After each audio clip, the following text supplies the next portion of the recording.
Mi familia me empezó a odiar cuando se enteraron de que yo no era hija de mi padre. Casi todos los que me conocen ahora dirían que mi infancia se veía bien, y esa es como la broma recurrente de toda mi vida. Teníamos una casa en un barrio tranquilo. Las cuentas se pagaban a tiempo. Siempre había comida en la mesa para las fotos y las fiestas. Y a mis papás les encantaba decirle a todo el que quisiera escuchar que estaban criando niños fuertes y con buenos valores.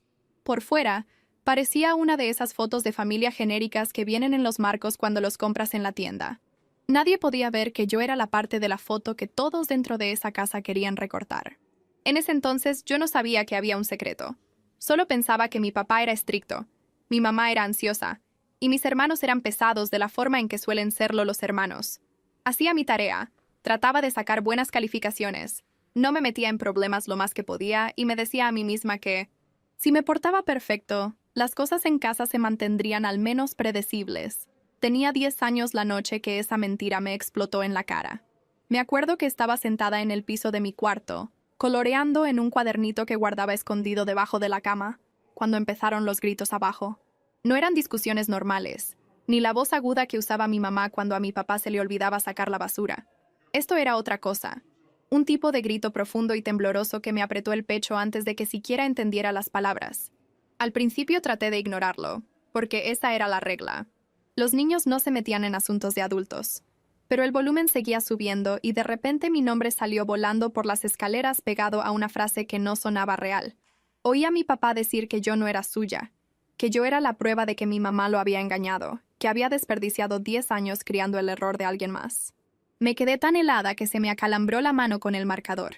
Mi mamá gritaba de vuelta que era complicado, que había sido una noche estúpida, que pensó que el otro hombre se había ido, que lo sentía. No entendí ni la mitad. Lo único que capté fue que mi existencia ahora era oficialmente un problema que todos deseaban poder borrar. No sé cuánto tiempo estuve ahí sentada escuchando cómo se despedazaban. El tiempo se puso raro. En algún punto mi hermano menor empezó a llorar porque el ruido lo asustó, y mi hermano mayor también gritaba, preguntando qué pasaba, y mi papá les gritó a los dos que se callaran porque lo habían engañado toda su vida. Mi nombre seguía rodando por ahí como una mala palabra. Cuando mi puerta finalmente se abrió, mi mamá estaba ahí con los ojos rojos y la cara pálida, de una forma que nunca le había visto. Me miró como si no supiera a quién estaba viendo. Mi papá pasó junto a ella. Me miró una vez y algo simplemente se apagó en su cara. Ese fue el último día que recuerdo que me miró como si fuera realmente su hija. Si nunca has visto a alguien decidir que ya terminó contigo mientras todavía estás ahí parada frente a ellos, de verdad espero que nunca te pase. No es ruidoso. No es dramático. Es un pequeño clic en algún lugar de sus ojos y después de eso, cada interacción es diferente. A la mañana siguiente, mi plato en el desayuno era más chico. Mi papá no me preguntó por la escuela. Cuando traté de abrazar a mi mamá en la cocina, se hizo para atrás como si yo fuera una estufa caliente. No me gritó, solo se alejó. Me dijo que estaba ocupada, que tenía dolor de cabeza, que hablaríamos después. Nunca lo hicimos. Las reglas cambiaron rápido después de eso. Cosas que mis hermanos siempre hacían, como dejar los zapatos en el pasillo, o que se les olvidara apagar las luces, de repente eran mi culpa. Si un quehacer no estaba hecho, era porque yo no lo había hecho, o porque no se los había recordado. Mi papá empezó a decirme esa niña, en vez de usar mi nombre. Cuando venían amigos de la familia, me decían que me quedara en mi cuarto o que ayudara en la cocina, mientras mis hermanos se sentaban en el sillón a jugar.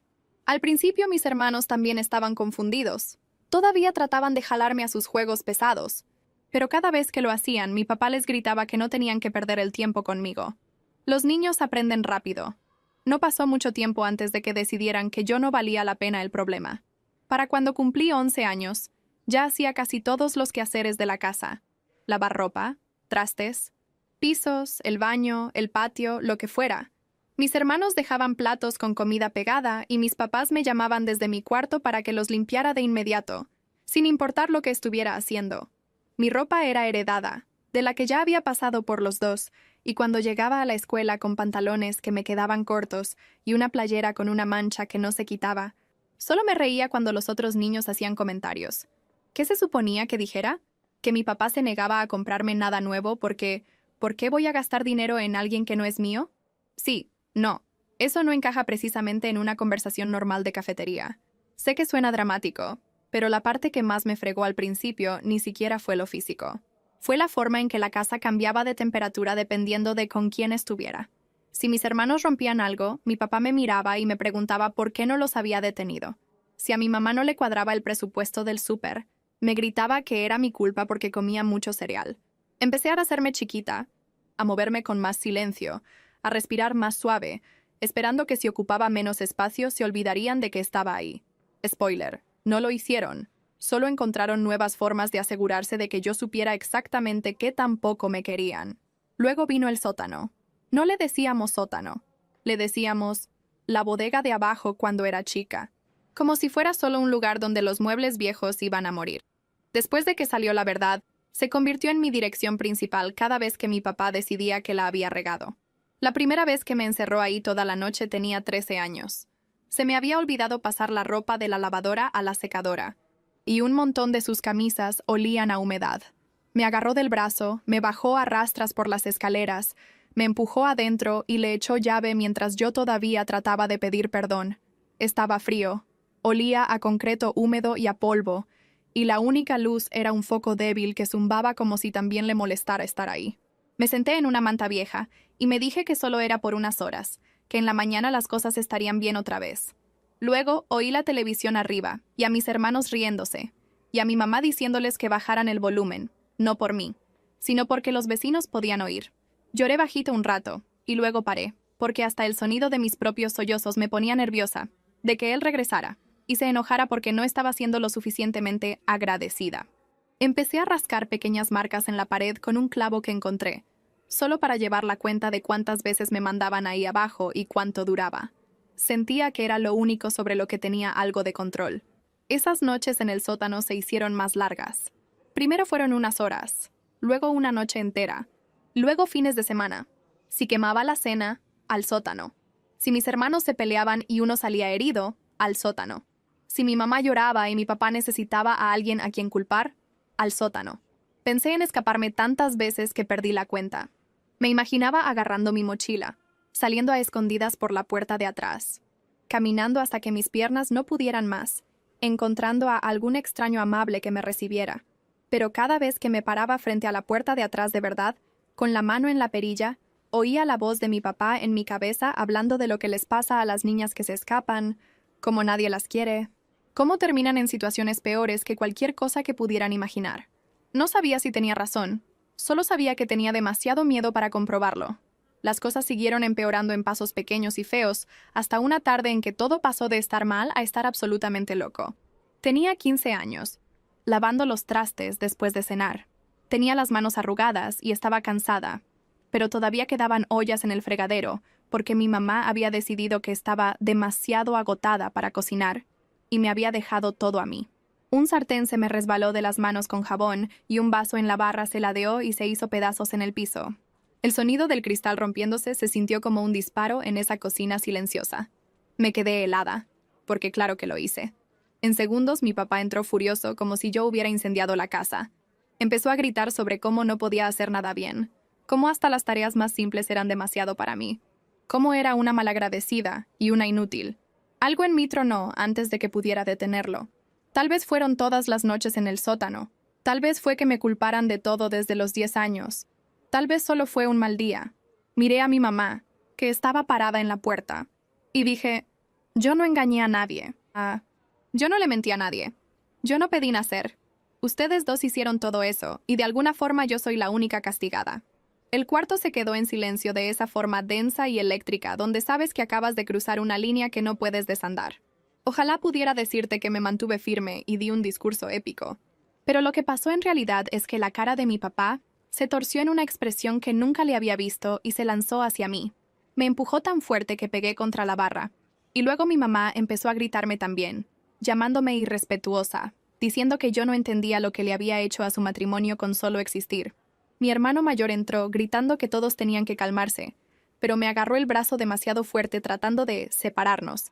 Y mi hermano menor estaba llorando y empujándome como si de alguna forma esto fuera mi culpa por empeorar las cosas. No fue un solo golpe limpio. Fue un relajo caótico de manos y empujones, y alguien jalándome el pelo y alguien más pateándome la pierna cuando me resbalé con el vidrio roto. Hay un punto en el que tu cuerpo como que se desconecta. Me hice bolita en el piso, tratando de cubrirme la cabeza mientras personas con las que compartía el baño descargaban años de resentimiento en mis hombros, mi espalda y mi estómago. De verdad pensé, de esta forma rara y distante, que así se iban a acabar todo, en el piso de la cocina que acababa de trapear, rodeada de burbujas de jabón y pedazos de mi propia vida. Luego hubo una ráfaga de aire frío y alguien gritando desde afuera, y por un segundo pensé que me lo estaba imaginando, hasta que me di cuenta de que la puerta principal estaba abierta y el vecino de enfrente estaba gritando mi nombre. Él había oído los gritos y vino. Me vio en el piso, sangrando de algún lugar que ni siquiera podía ubicar, y a mi papá parado sobre mí. El vecino empezó a gritar que llamaran por ayuda. Mi papá trató de inventar una historia de que yo me estaba portando mal, pero la gente ya estaba saliendo de sus casas porque, al parecer, cuando se trata de tu propio hijo, ese tipo de ruido finalmente llama la atención. Recuerdo que traté de levantarme, con las piernas temblando. La visión se me ponía borrosa por las orillas, y luego todo simplemente se dobló sobre sí mismo. Lo último que oí fue a alguien diciendo, «Solo es una niña», antes de que todo se fuera a negro. Despertar en una cama de hospital después de algo así es surrealista. No abres los ojos y te sientes agradecida de estar viva. Al menos yo no. Desperté y mi primer pensamiento fue que iba a estar en muchísimos problemas por armar un escándalo. Me dolía la cara. Me dolían las costillas, respirar dolía. Tenía moretones en los brazos que parecían huellas digitales. Una enfermera se acercó y me habló suavecito. Me dijo, «Corazón», me acomodó la manta. Yo no sabía qué hacer con ese tipo de amabilidad. Solo la me quedé viendo como si estuviera hablando otro idioma. Luego entró un policía, y detrás de él había una mujer con una carpeta que se presentó como trabajadora social. El oficial tomó fotos de mis heridas, documentando todo con una energía callada y enfocada, y la mujer me hizo preguntas sobre lo que pasaba en la casa. Al principio traté de restarle importancia. Viejas costumbres. Dije que nos peleábamos a veces, que mi papá podía ser estricto, que me había caído. Pero ellos ya habían hablado con los vecinos. Ya habían visto la cocina, los vidrios rotos, la sangre en el piso. Sabían que me habían encerrado en el sótano antes, porque uno de los hijos de los vecinos le había contado a su mamá sobre la niña de abajo, y la mamá se lo había mencionado a la trabajadora social cuando llegó.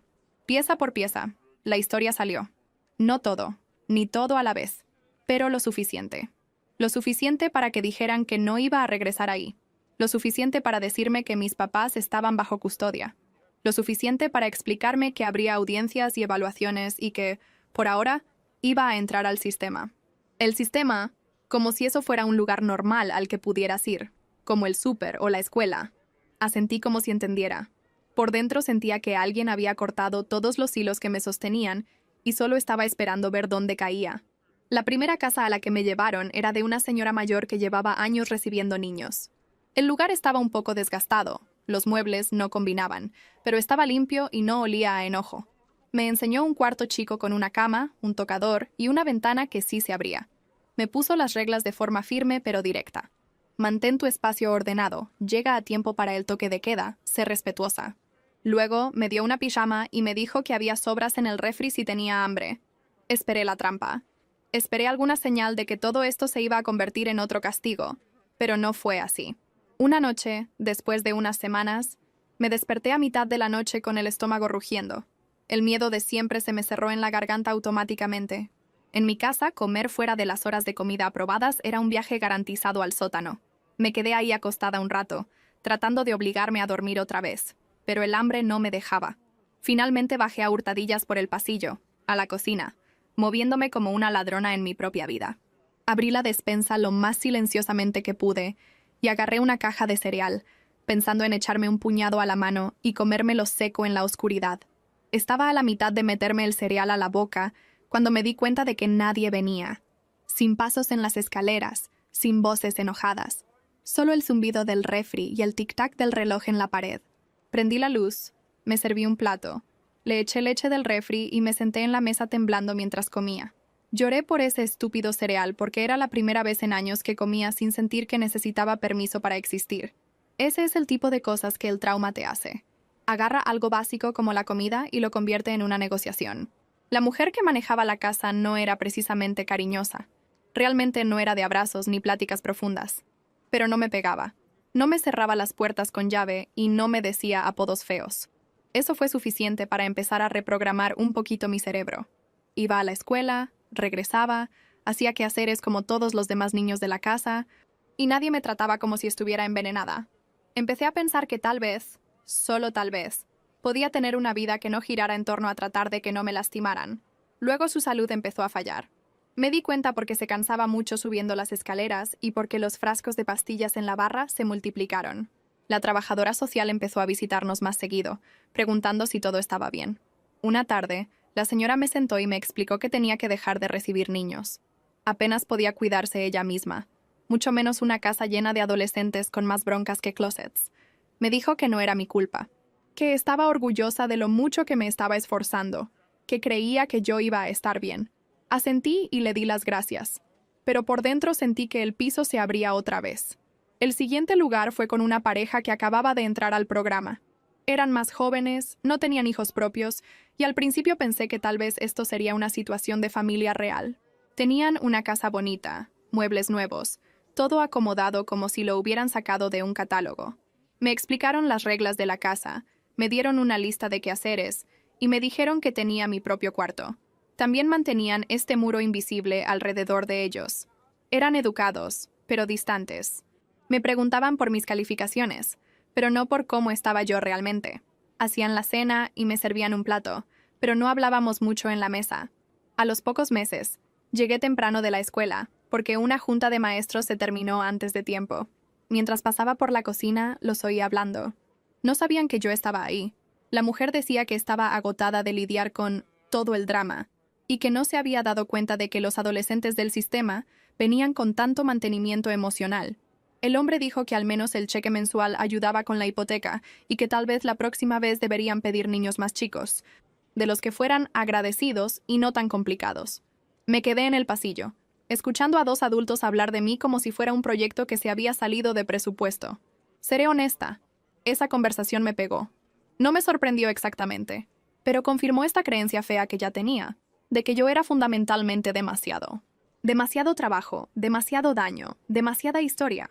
Esa noche fui a una reunión en un centro comunitario, donde un consejero entregó folletos sobre servicios de apoyo para traumas para adultos jóvenes. Agarré uno, lo doblé en un cuadrito chiquito y lo escondí dentro de mi cuaderno.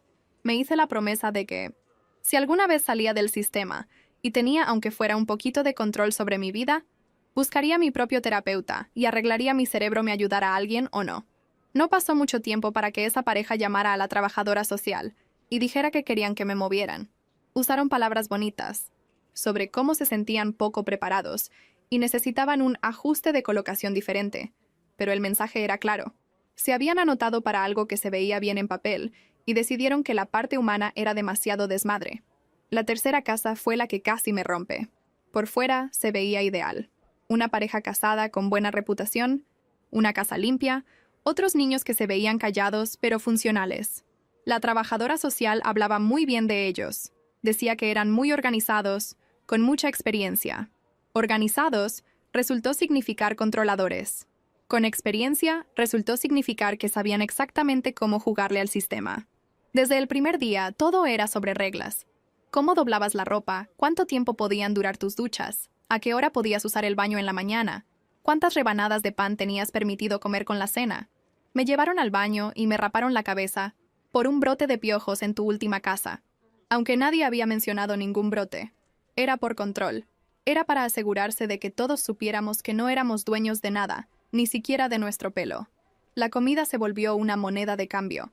Cerraban la despensa con llave y la mujer traía la llave en una cadena en el cuello. Si les caías mal, tu porción se hacía más chica. Si cuestionabas algo, perdías privilegios.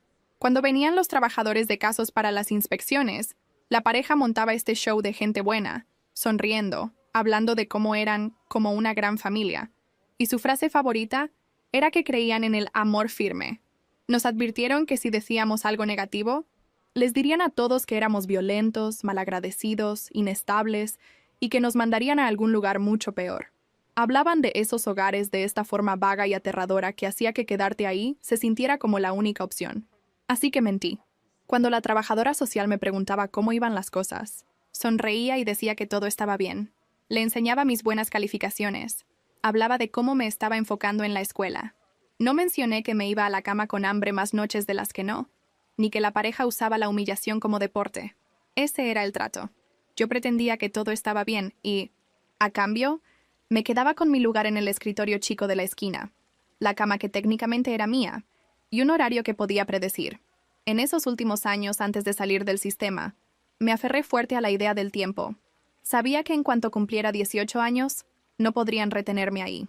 Agarré trabajos de medio tiempo donde podía, en una tiendita, de mesera en una cafetería, hasta limpiando oficinas los fines de semana.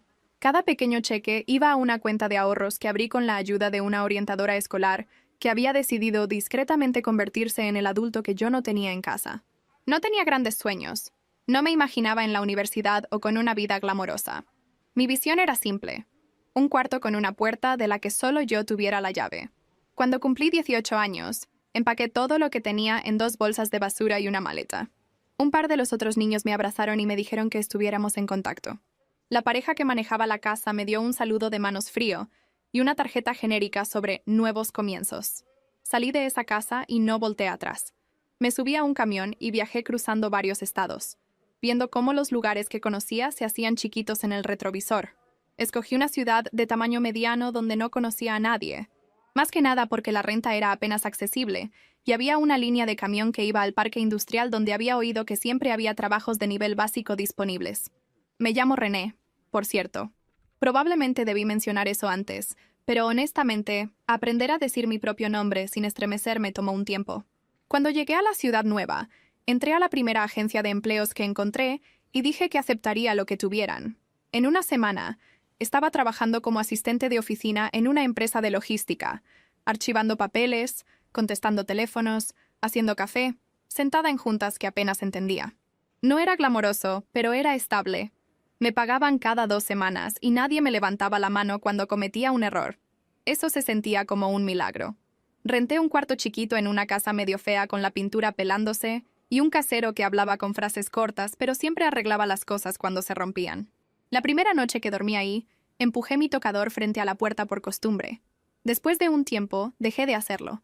Empecé a ir a terapia en una clínica de bajo costo, usando ese folleto arrugado como mi punto de partida. La terapeuta hacía preguntas que me daban ganas de salirme de mi piel, pero también me creía, y eso era nuevo. No trató de convencerme de que mis papás tenían buenas intenciones.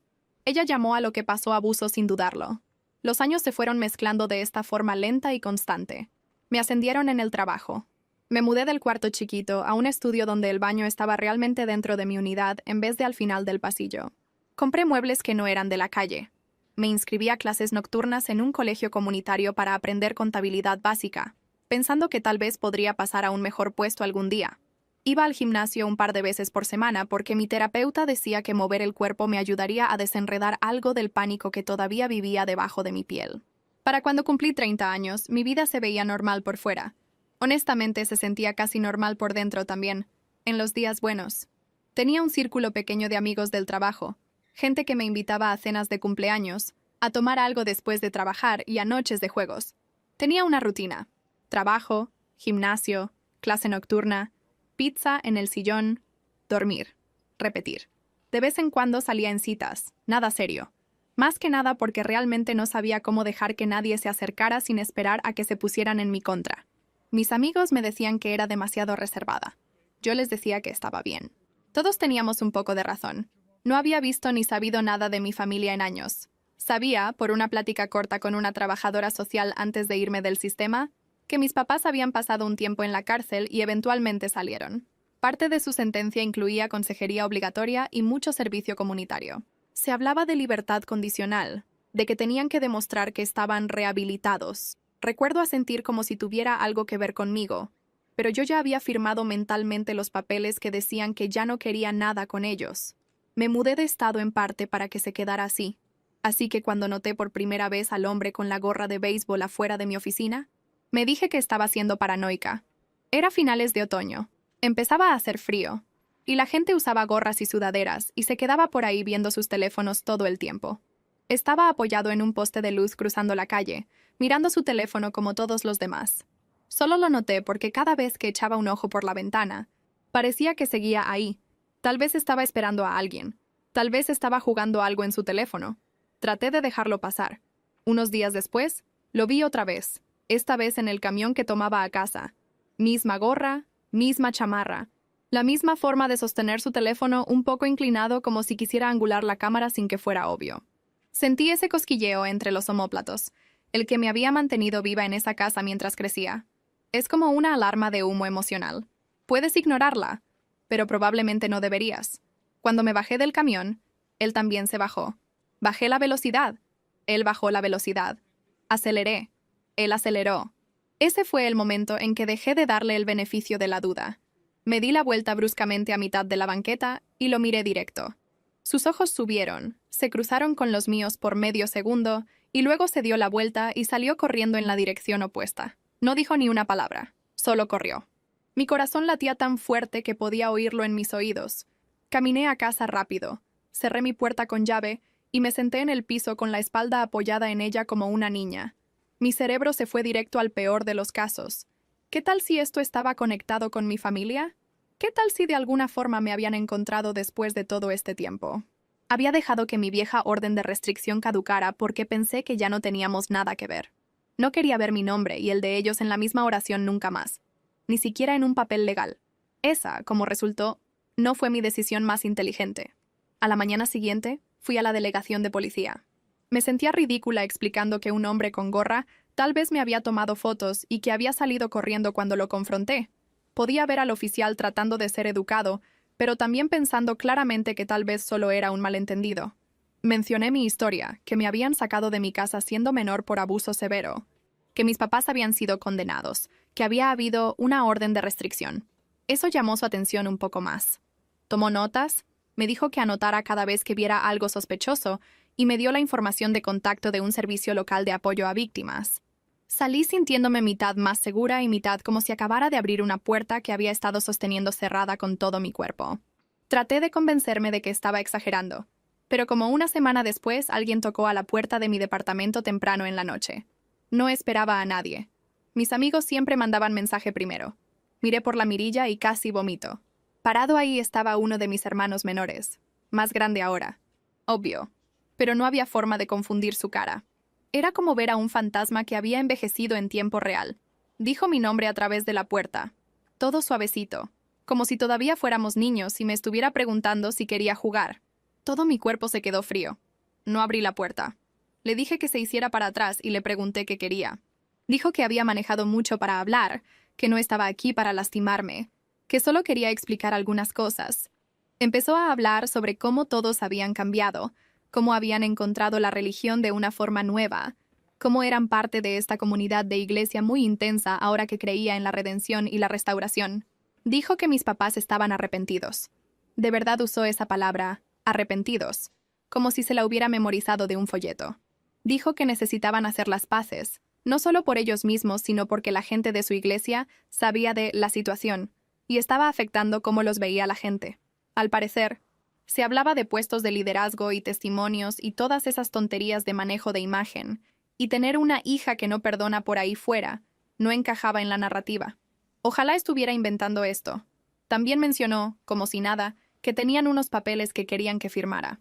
Algo sobre un acuerdo familiar, sobre que no había resentimientos, sobre que todos íbamos a seguir adelante.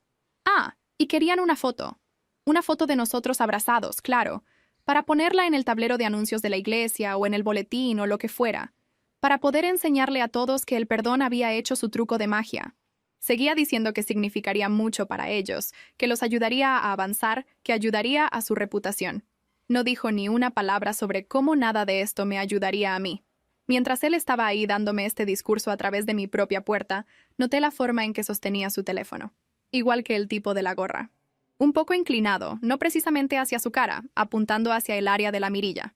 Esa alarma de supervivencia en mi pecho empezó a gritar. Me di cuenta de que probablemente estaba grabando, ya fuera para captar mi reacción o para usar mi voz para algo después. No sé, solo sabía que ya no iba a ser un accesorio en su historia. Así que hice algo que me habría mandado de cabeza al sótano cuando era niña. Le dije que no. No un tal vez, no un lo voy a pensar, solo no. Le dije que yo también estaba grabando, y de hecho saqué mi teléfono y empecé un video. Mis manos estaban temblando, pero mi voz salió firme. Lo que honestamente me impresionó hasta a mí. Dije, ante la cámara, que recordaba cada vez que me habían encerrado abajo, cada vez que me habían pegado, cada vez que mi mamá había mirado para otro lado. Enumeré cosas que él también había hecho. Las veces que me había empujado. Se había reído cuando mi papá me castigaba. Me había insultado. Podía oír su respiración más pesada del otro lado de la puerta. Trató de interrumpirme, diciendo que estaba exagerando, que lo estaba haciendo sonar peor de lo que fue, que los estaba haciendo quedar como monstruos. Le dije que si no se iba, le mandaría el video directo a la policía, junto con su discursito sobre la reputación y la iglesia y los papeles. Hubo una pausa larga. Luego me llamó malagradecida, porque claro que lo hizo, y dijo que yo estaba eligiendo la amargura sobre la sanación. Le dije que él estaba eligiendo la apariencia sobre la responsabilidad. Luego oí sus pasos alejándose por el pasillo. No dormí esa noche. Dejé la luz prendida y me senté en el sillón con una taza de té que se me enfrió en las manos. Cada crujido del edificio me hacía saltar. Para la mañana sabía que no podía quedarme ahí. Era mi departamento, mi contrato, mi vida. Pero si habían encontrado esta dirección, podían regresar en cualquier momento. Y le creía cuando decía que estaban muy interesados en cómo se veían ante los demás. La gente así no te suelta fácil. Llamé a mi casero y le dije lo más que pude de la verdad sin quebrarme. Le dije que mi familia me había encontrado después de años, que había una historia de violencia, que tenía un video de mi hermano en mi puerta tratando de presionarme para firmar algo, que me aterraba que volvieran a aparecer. Me sorprendió. No me dijo que estaba exagerando o que no era su problema. En cambio, me preguntó si tenía documentación. Le mandé copias de los registros originales de la corte que todavía tenía, las fotos del hospital, la información de la trabajadora social, el reporte policial que había puesto sobre el hombre de la gorra y un pedazo del video en mi puerta. Me llamó de vuelta y me dijo que había checado con una organización de derechos de inquilinos. En nuestro estado había protecciones para víctimas de violencia doméstica que les permitían romper un contrato sin penalización si quedarse no era seguro. Me dijo que firmaría los papeles que yo necesitara. Hasta se ofreció a escribir una carta para el siguiente casero explicando que me tuve que mudar rápido por razones de seguridad, no porque fuera irresponsable. Lloré después de esa llamada, no de tristeza, sino porque alguien en una posición de poder había elegido ayudar en vez de lastimar. Fue una experiencia nueva. Mudarse así, básicamente de la noche a la mañana, es caro. No tenía suficiente en mis ahorros para cubrir un depósito nuevo, el primer mes de renta y todas las pequeñas cuotas que salen de la nada. Cuando les conté a dos de mis compañeras de trabajo más cercanas lo que estaba pasando, no lo dudaron. Llegaron con cajas y cinta, me ayudaron a empacar, y cuando se dieron cuenta de que me faltaba lana, discretamente cubrieron parte del depósito como un préstamo sin fecha de entrega. Una de ellas, de hecho, dijo: «No tienes que pagarme hasta que no se sienta como dinero de supervivencia». La gente subestima lo mucho que sana una frase así. En medio de todo ese relajo, regresé a la policía y pedí una nueva orden de protección. Esta nombraba a cada uno de los miembros de mi familia de origen, no solo a mis papás. Entregué el video de mi hermano en mi puerta, mi declaración sobre el hombre de la gorra y todo lo del caso viejo. Los oficiales se lo tomaron en serio esta vez. Tal vez fue la documentación, tal vez fue la forma en que mis manos temblaban aunque mi voz estaba firme. Como sea, se movieron más rápido de lo que esperaba. En un par de semanas, tenía una orden nueva en mis manos que decía, en lenguaje legal, que estas personas no tenían permitido acercarse a mí, a mi casa, a mi lugar de trabajo ni a mis amigos. Encontré un departamento nuevo al otro lado de la ciudad, en un edificio con mejor seguridad y vecinos que realmente ponían atención a quién entraba y salía. No le di mi dirección a nadie, a menos que confiara en ellos con mi vida. Actualicé mi información en el trabajo, pero les pedí que no cambiaran mis registros públicos. Saqué un apartado postal para cualquier cosa que necesitara una dirección de correo que no fuera mi casa real. Se sentía paranoico y agotador, pero también como ponerle llaves a puertas que debieron tenerlas hace años. Por un tiempo, las cosas estuvieron tranquilas. Regresé a mis rutinas, aunque todo se sentía un poco ladeado. Revisaba más por encima del hombro. Escaneaba las multitudes buscando caras familiares. Cargaba gas pimienta en el bolsillo y mi teléfono en la mano. Mi terapeuta y yo pasábamos sesiones enteras solo hablando de planes de seguridad y ejercicios para calmarme para cuando el pánico me pegara de la nada. Les dije a mis amigos que tenían permiso de pensar que estaba exagerando siempre y cuando me ayudaran a estar atentos de todos modos. Luego, una tarde, estaba en el trabajo, sentada en mi escritorio contestando correos, cuando una de mis compañeras se acercó viéndose tensa. Dijo que había dos hombres parados cruzando la calle mirando hacia el edificio y que pensó que yo querría saber. Se me hundió el estómago. Fui a la ventana y me asomé por detrás de las persianas. Ahí estaban. mis hermanos. El mayor, que técnicamente había salvado a los niños más chicos tomando la custodia temporal hace todos esos años, y el que había estado en mi puerta. No salí. No los confronté. Me quedé donde estaba y le dije a mi supervisor, quien hizo exactamente lo que yo necesitaba. Llamó a la policía. Mientras esperábamos, mis compañeros se turnaban para ver por la ventana, describiendo lo que estaban haciendo los hermanos. Estaban caminando de un lado a otro, mirando la entrada, checando sus teléfonos. Cuando llegaron las patrullas, los hermanos trataron de irse caminando como si solo hubieran estado dando un paseo. No funcionó. Los oficiales los detuvieron, revisaron sus identificaciones y luego revisaron el sistema. La orden de restricción saltó como un letrero de neón. Los hermanos trataron de decir que solo estaban por la zona, que era una coincidencia, que no sabían que yo trabajaba ahí. Los oficiales no se lo tragaron. Encontraron en el teléfono del hermano mayor un montón de fotos mías tomadas en las últimas semanas, frente a mi departamento viejo, caminando desde la parada del camión, saliendo del gimnasio, parada afuera del edificio de oficinas. De alguna forma, ver esas fotos fue casi peor que la paliza en la cocina. Significaba que me habían estado viendo vivir una vida que yo había construido desde cero, tratándola como un show que podían prender cuando quisieran. Los oficiales los arrestaron por violar la orden y por acoso. Mis compañeros se quedaron conmigo mientras daba mi declaración otra vez. Esta vez en una sala de juntas que normalmente se usaba para reuniones de presupuesto. Se sentía surrealista hablar del sótano y los vidrios y el hospital en el mismo cuarto donde una vez nos habíamos peleado por el presupuesto de las botanas de la oficina. Pero así es la vida real, ¿no? Las peores cosas no pasan en escenarios dramáticos.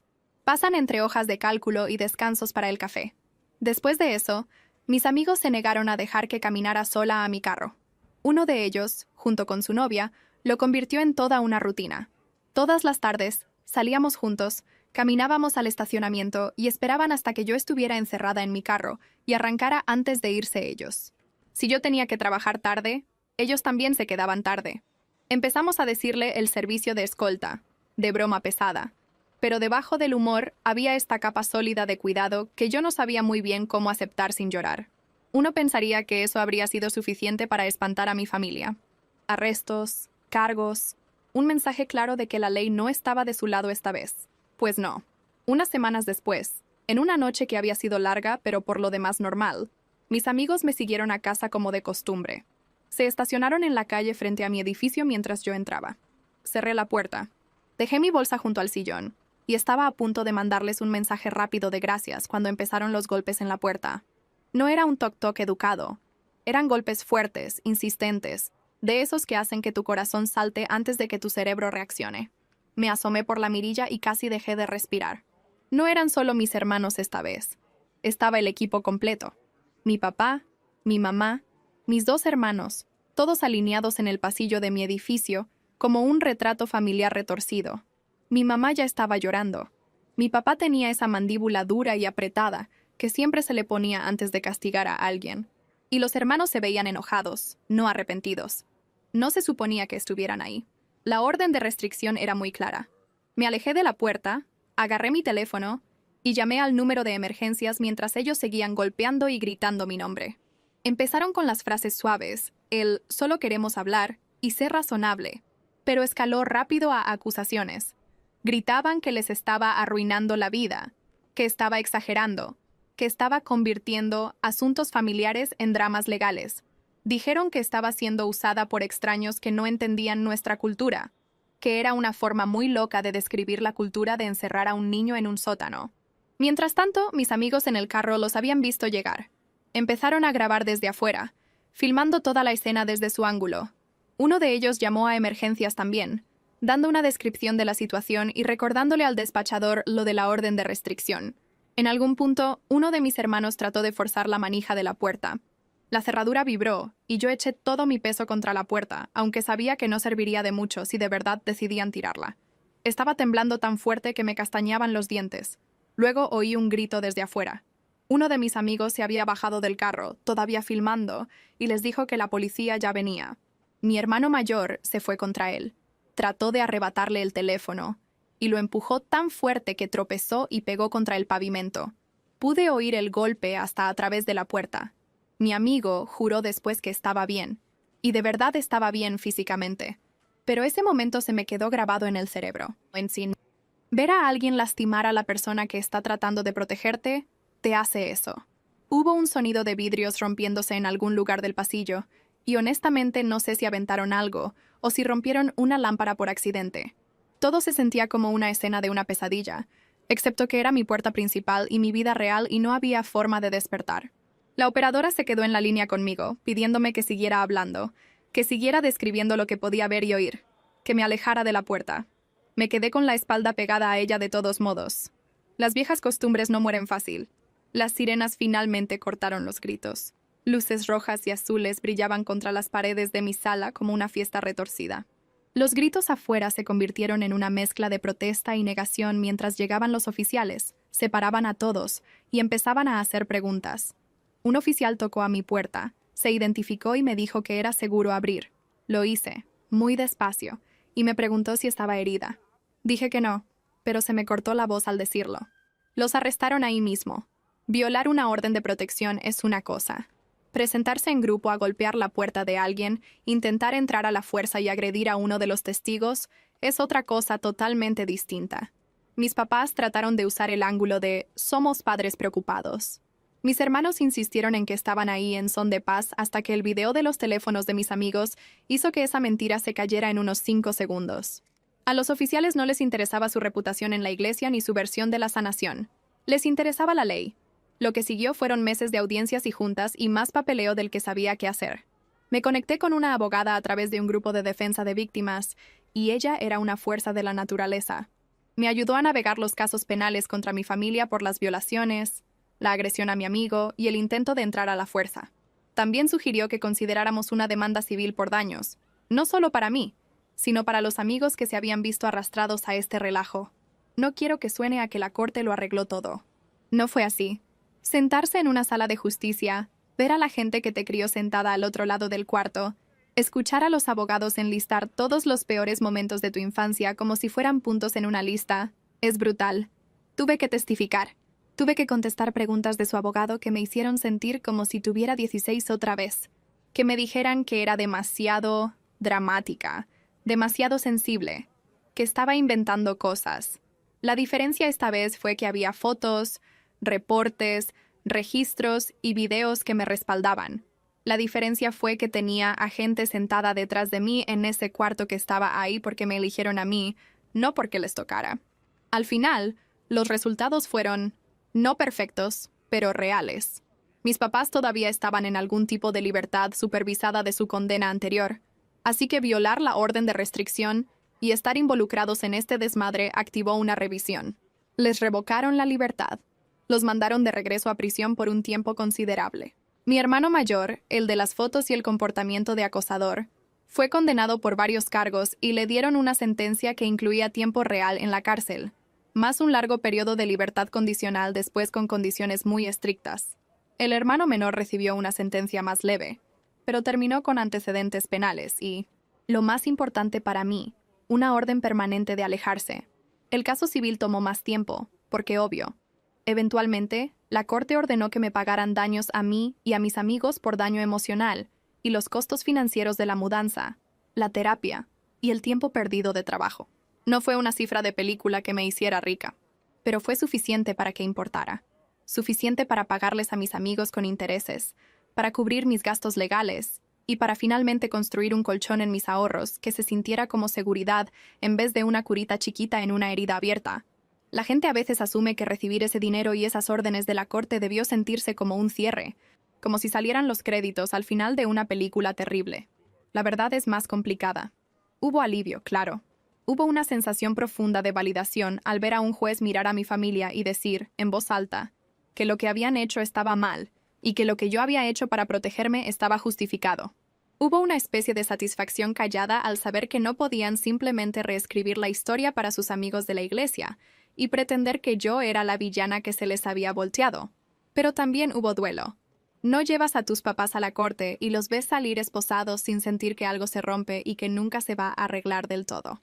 Yo ya los había perdido años antes, en esa cocina esa noche con los vidrios rotos, pero esto lo hizo oficial de una forma que pegó diferente. Fue como firmar una versión final y legal del adiós que les había susurrado a mi almohada cuando era adolescente. Entonces, ¿cómo se ve la vida ahora? Se ve ordinaria, la mayor parte del tiempo. Sigo trabajando en la misma empresa. Me mudé a un departamento un poquito mejor, en un edificio donde los vecinos se saben los nombres de los otros y están pendientes. Tengo un gato que adopté de un refugio, que me sigue de cuarto en cuarto y se me hace bolita en el pecho cuando me despierto de las pesadillas.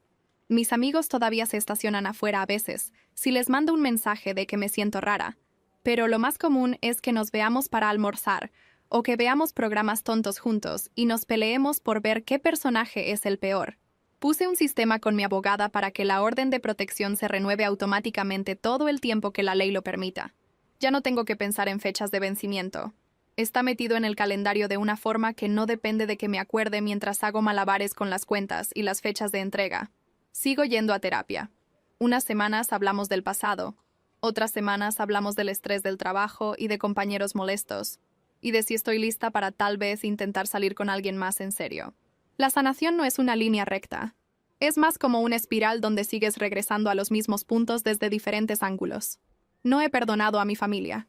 A la gente le encanta esa palabra, perdón. La avientan como si fuera un borrador mágico. No digo que nunca vaya a llegar ahí, pero no me voy a obligar a una paz fingida solo para que los demás se sientan más cómodos. Lo que sí hice fue perdonar a mi yo más joven, la niña que les mintió a las trabajadoras sociales para quedarse en una casa mala porque tenía miedo de algo peor. La niña que pensaba que cada cosa mala que pasaba era su culpa. La niña que se paró en esa cocina y finalmente dijo en voz alta lo que todos habían estado evitando por años. Si hay una moraleja aquí, no me la sé. No me voy a sentar aquí a decirte que todo pasa por algo o que el trauma te hace más fuerte, porque honestamente, devolvería cada gramo de fortaleza si eso significara que una niña nunca tuviera que contar rasguños en la pared de un sótano para acordarse de qué día era. Lo único que puedo decir es que sigo aquí. Tengo una vida que me pertenece. Tengo gente en ella que me elige a mí, seguido, sin ningún lazo de sangre ni reputación de iglesia de por medio. Algunas noches, cuando estoy cerrando las cortinas y apagando las luces, todavía me cacho escuchando pasos que no existen. Todavía me quedo tiesa cuando alguien toca a mi puerta sin avisar.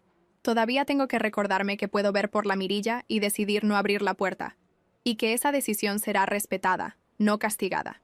Es algo raro, aprender a vivir como una persona en vez de como un problema. Si le hubieras dicho a mí yo de 10 años que un día estaría sentada en un departamento tranquilo en otro estado, tomando té que compré con mi propio dinero, escribiendo mi historia en mi propia laptop vieja con un gato dormilón roncando a mi lado, habría pensado que me estabas confundiendo con alguien más, alguien con más suerte, alguien que se lo mereciera más. Pero aquí estoy.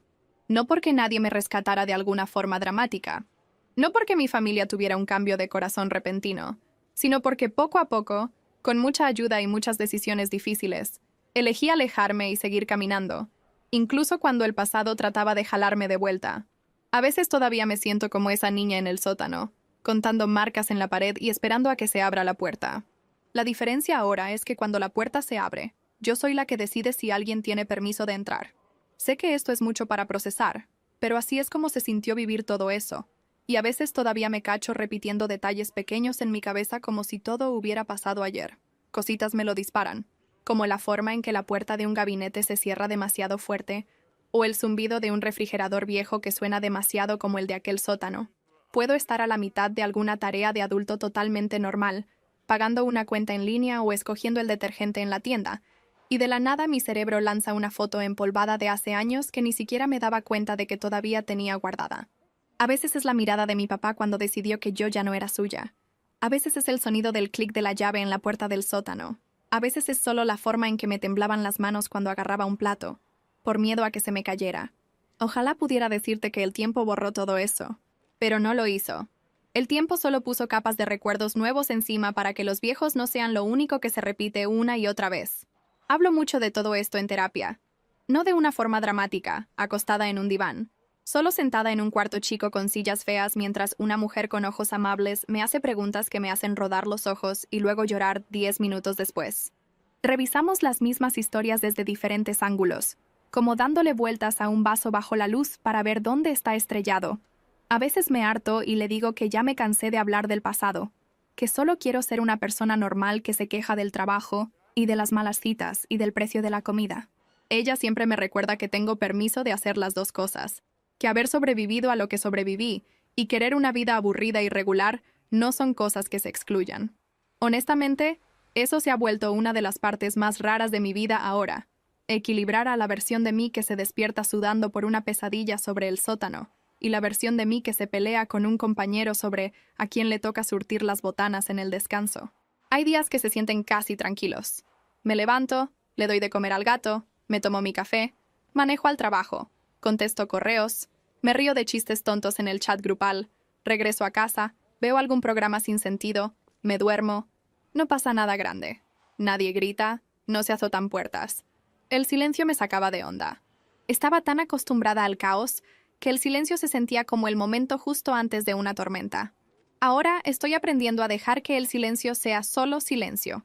Prendo una vela, pongo algo de música, dejo que el gato juegue con algo en el piso y me recuerdo que el aburrimiento no es una señal de peligro. Está bien que un día no pase nada. Está bien que mi mayor problema un martes sea que se me olvidó descongelar algo para la cena. Las fiestas siguen siendo complicadas, eso sí. Ahí es cuando el duelo que me quedó se asoma usando un suéter navideño estúpido. Hay todos estos comerciales de familias grandes y felices reunidas alrededor de mesas, peleándose por nada más serio que ver quién se queda con el último pan. Los veo y siento este vacío por algo que nunca tuve realmente, lo cual es un tipo de luto muy ridículo. No puedes extrañar lo que nunca recibiste, ¿verdad? Pero resulta que sí puedes, porque todavía se me aprieta el pecho cuando veo esas escenas alegres de mentira. Por un tiempo traté de fingir que no me molestaba. Me ofrecía para cubrir los turnos de las fiestas en el trabajo para ser la heroína de la oficina y evitar pensar en mi propia historia. Ahora estoy intentando algo diferente. Hago planes chiquitos con gente que de verdad me quiere cerca. Un año, una compañera me invitó a su cena familiar y me pasé toda la noche aterrada de que accidentalmente fuera a tirar un vaso y me fueran a gritar. Pero en lugar de eso, su tía solo se rió y me dio una toalla cuando tiré refresco en la mesa. Sentí que mi cerebro se estaba trabando, tratando de recalibrar en tiempo real. Tengo esta pequeña familia por elección ahora. Y no uso esa frase a la ligera. Amigos que se saben toda la historia, no solo la versión educada. Gente que me ha visto llorar feo en su carro y que aún así me mandan mensaje al día siguiente para preguntarme si llegué bien. Una de ellas creció en una casa totalmente diferente, con papás que eran estrictos pero cariñosos, y a veces dice cosas como, mi mamá se volvería loca si le hablara así, y le tengo que recordar que volverse loca en su casa significaba un sermón, no un puñetazo. Otro amigo tuvo su propia versión del caos, detalles diferentes, el mismo pecho apretado. Intercambiamos historias a veces, no para competir por quién la pasó peor, sino para recordarnos que no estamos locos por la forma en que nuestros cerebros reaccionan a ciertos sonidos u olores. Salir en citas es toda una aventura. Me encantaría decirte que pasé por todo esto. Hice años de terapia. Y ahora estoy iluminada emocionalmente, y solo escojo parejas sanas. Eso sería mentira. Todavía me cacho sintiéndome atraída por gente que se siente familiar de la peor manera. Gente cuyos humores cambian como el clima. Gente que hace que mi sistema nervioso se prenda con esa vieja mezcla de emoción y pavor. La diferencia ahora es que me doy cuenta más rápido. Salgo a un par de citas, oigo la forma en que alguien habla de su familia o de sus exes. Siento esa vieja tensión en mis hombros. Y en vez de convencerme de que estoy exagerando, escucho. No le dejo de hablar a la gente de la nada ni exploto las cosas solo para demostrar un punto, pero me permito alejarme calladita antes de terminar de nuevo en una cocina tratando de defender mi derecho a existir. Ha habido algunas personas amables también. Gente que me pasa una taza con las dos manos para que no me preocupe de que se caiga. Gente que dice, avísame cuando llegues a casa. Y lo dicen en serio. Gente que no se saca de onda cuando me estremezco ante un movimiento repentino, que hacen preguntas suaves en vez de burlarse. No voy a fingir que de pronto confío en todo el mundo o que ya estoy lista para escoger colores para una boda, pero cada vez que dejo que alguien vea un poco más del desmadre real en mi cabeza y no salen corriendo, siento que estoy arreglando algo que rompieron a propósito. Todavía me llegan mensajes por una app de redes sociales a veces de gente que conocía a mi familia en ese entonces, vecinos viejos, parientes lejanos, gente de esa iglesia a la que se metieron. Algunos me apoyan, diciendo cosas como, no tenía idea de que fuera tan malo, lo siento mucho, lo cual es otro sentimiento bien complicado. Otros insinúan que debería soltar el pasado o no ventilar los asuntos de la familia en público, como si quedarme callada fuera a hacer que los moretones mágicamente no hubieran pasado. Ahora tengo una regla. No le explico mi trauma a nadie que ya decidió que le resulta inconveniente. No voy a gastar mi energía convenciéndolos de que me lastimaron. Esa energía es mejor gastarla en asegurarme de que ya no me estoy lastimando yo. El dinero del caso civil ayudó, no voy a mentir. No me arregló el cerebro ni borró el pasado, pero me quitó un peso del pecho. Les pagué a mis amigos. Limpié un montón de deudas que me venían persiguiendo. Puse una parte en una cuenta de ahorros que llamo mi fondo de salida de emergencia, porque solo saber que podría alejarme de cualquier trabajo, departamento o relación si tuviera que hacerlo, me hace más fácil respirar. Aparté una parte para la terapia para no tener que entrar en pánico cada vez que el seguro cambia las reglas o sube los pagos. No se trata de gastar por venganza. Se trata de finalmente tener la seguridad básica que mi yo más joven nunca tuvo. De vez en cuando pienso en esa niña que solía ser, contando rayitas en la pared de un sótano. Me imagino bajando esas escaleras siendo la persona que soy ahora y diciéndole que no estaba loca, que de verdad estuvo así de mal, que no es débil por tener miedo. Quiero decirle que un día tendrá sus propias llaves, su propia cama, sus propios amigos que llegan con cajas de mudanza y pizza en vez de con acusaciones. Quiero decirle que se va a volver a reír. No de esa forma desesperada en que los niños se ríen cuando tratan de bajar la tensión, sino de una forma que le haga sacudir todo el pecho porque algo es gracioso de verdad. Probablemente no me creería. Yo no les creía a los adultos cuando me decían que las cosas mejoraban, pero si al menos pudiera sentarme con ella un rato y dejar que coma cereal en paz, eso ya sería algo. Sé que hay gente que oye historias como la mía y quiere un moñito perfecto al final. Quieren oír que mis papás escribieron cartas sentidas pidiendo perdón y que todos fuimos a terapia familiar y que ahora pasamos las fiestas juntos con suéteres iguales. Esa no es mi historia. Mis papás tomaron sus decisiones una y otra vez. Eligieron su orgullo y su reputación y su versión de la rectitud. Yo elegí la seguridad, la verdad y una vida que no gire en torno a manejar los humores de los demás. Esas decisiones no se van a alinear en una foto bonita, y ya dejé de tratar de obligarlas a que lo hagan. No digo que nunca sienta coraje. Créeme, lo siento. Algunas noches me pega de la nada, y ando dando pisotones por mi departamento hablando sola sobre lo injusto que fue todo y cuánto tiempo me robaron. Otras noches la tristeza es más pesada, y me quedo despierta pensando quién habría sido yo si hubiera crecido en una casa donde nadie nunca cerraba la despensa o la puerta del sótano con llave. Pero luego el gato se me sube al pecho y empieza a ronronear como una maquinita, o un amigo manda un meme estúpido que me hace soltar una carcajada, y recuerdo que mi vida no es solo una reacción a lo que ellos hicieron. También está construida sobre todo lo que yo he elegido desde entonces. No hablo mucho del caso de la corte en mi día a día.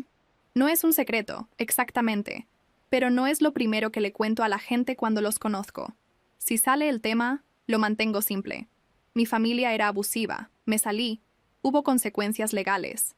Si quieren más detalles y tengo ganas de contar, lo hago. Si no, me recuerdo que no le debo a nadie un tour completo por mis cicatrices para ser digna de respeto. Me tomó mucho tiempo darme cuenta de que tengo permiso de poner ese límite. Crecí en una casa donde mi cuerpo, mi tiempo, mis emociones y hasta mi comida no eran realmente míos. Ahora estoy tratando mi historia como algo valioso, no como un show gratis. A veces, en los días muy buenos, se me olvida por unas horas que alguna vez viví de otra forma. Me estoy riendo en un estacionamiento con mis amigos, o bailando en mi cocina mientras cocino, o acomodando mi closet escuchando cualquier podcast, y me cae el 20 de que me siento normal, no alerta, no prevenida, no escaneando cada sonido por si hay peligro, solo presente. Esos huequitos de paz genuina son como la prueba de que el trabajo que estoy haciendo no es solo por encimita. Nunca voy a ser la persona que diga, no cambiaría nada, porque hay un montón de cosas que cambiaría en un segundo si pudiera. Pero tampoco voy a fingir que lo único que me dejó mi pasado es daño. Me dio una especie de radar para la crueldad.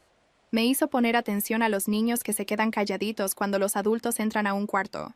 Es la razón por la que dono a refugios y soy voluntaria de vez en cuando en una línea de ayuda, escuchando a gente cuyas historias suenan demasiado familiares. No puedo regresar y sacar a mi yo más joven de ese sótano, pero puedo ser una voz más diciéndole a alguien más que no está loco, que no es malagradecido, que no se lo está inventando. Pero esos detalles ya no son mis dueños. Son solo parte de la historia, no la historia completa. Sigo escribiendo lo que falta. Un día tranquilo a la vez, y nadie me vuelve a quitar la pluma de la mano nunca más.